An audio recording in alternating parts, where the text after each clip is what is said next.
Bonjour et j'espère que vous allez bien. Alors, dans cette vidéo, on va comprendre comment utiliser le nœud qu'on appelle le self-objet. C'est un nouveau nœud qui a été ajouté sur la version 3.4. Donc, si vous n'avez pas encore téléchargé la version 3.4 bêta, je ne sais pas si c'est la version bêta actuellement. Donc, sur la version 3, ça n'existe pas encore. Donc, si vous voulez voir ce nœud, vous allez justement venir dans les géométries notes. Vous allez créer de nouveau une géométrie et dans la liste ici, vous allez venir au niveau des inputs et vous allez avoir ici le nœud qu'on appelle self objet. Donc vous voyez bien que c'est un nœud d'entrée, ça veut dire en fait c'est un nœud qui nous fournit seulement des valeurs, ça peut pas prendre des valeurs. Alors à quoi sert justement le nœud que je vais vous expliquer ici?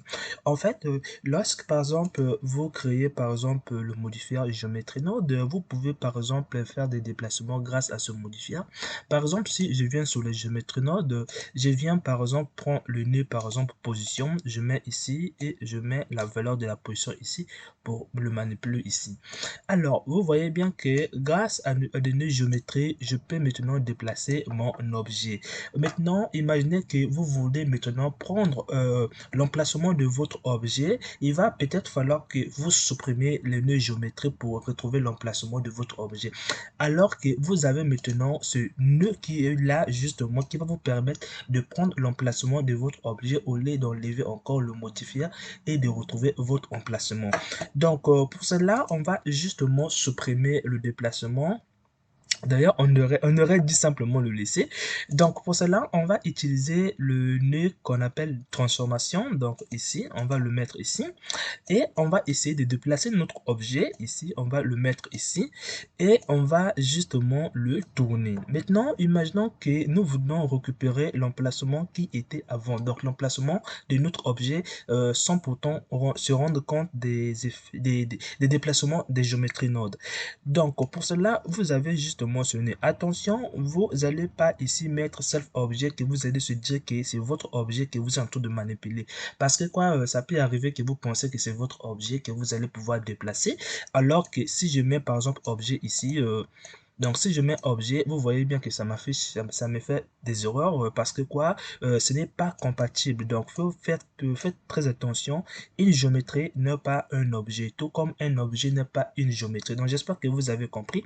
Dans un objet, on peut récupérer une géométrie, mais quand vous les comprenez, donc dans l'objet, on trouve la géométrie à l'intérieur. Mais attention, avec celui-ci, vous ne pouvez pas récupérer la géométrie parce que vous êtes déjà en train de manipuler cette géométrie qui est justement ici.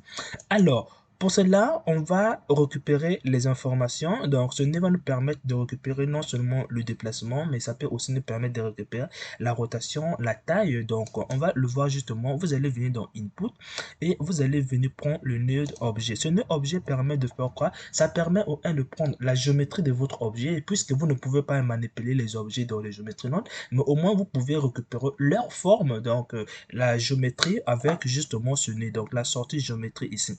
Alors, si je mets ici, et là, je peux maintenant récupérer les informations comme le déplacement, la rotation, la taille et aussi la forme.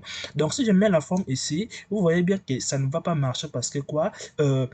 Nous sommes déjà en train de manipuler cette géométrie. Donc, nous sommes déjà à l'intérieur de cette géométrie. Ce sera pas trop évident de prendre encore la géométrie tandis que nous sommes déjà à l'intérieur. Donc, lorsque nous sommes dans la géométrie node ici, faites bien à l'idée dans la tête que vous êtes déjà dans la géométrie de votre objet. Et cette géométrie, vous allez justement avoir cela ici. Donc, ce que vous aurez dû avoir ici, ça y est justement ici. Donc, j'espère que vous le comprenez. Maintenant, si par exemple on prend la position de départ qu'on était ici, si je mets justement ici, vous voyez bien que ce revenait justement à la position de départ. Peut-être vous allez donc un peu comme ça. Donc je vais essayer de le déplacer si vous ne le croyez, si vous ne, je veux le déplacer, je veux le mettre ici. Donc si on met cette position ici, vous voyez bien là où ça s'en va, tandis que ça devait venir se mettre justement vers ce point. Parce que quoi, si je pointe le curseur ici, vous voyez bien les valeurs qui est moins 0, et quelques. Et c'est la même chose que vous allez retrouver ici au niveau de l'emplacement de notre objet. Donc vous voyez bien que c'est moins 0,75. Donc vous voyez aussi de l'autre côté, c'est moins 0,75, 1,54, là-bas aussi 1,54 et 2,44 que vous allez aussi avoir ici. Maintenant, le problème est seulement que notre objet ne se situe pas sur l'emplacement qui est justement ici ou encore ce qu'on veut de donner ici.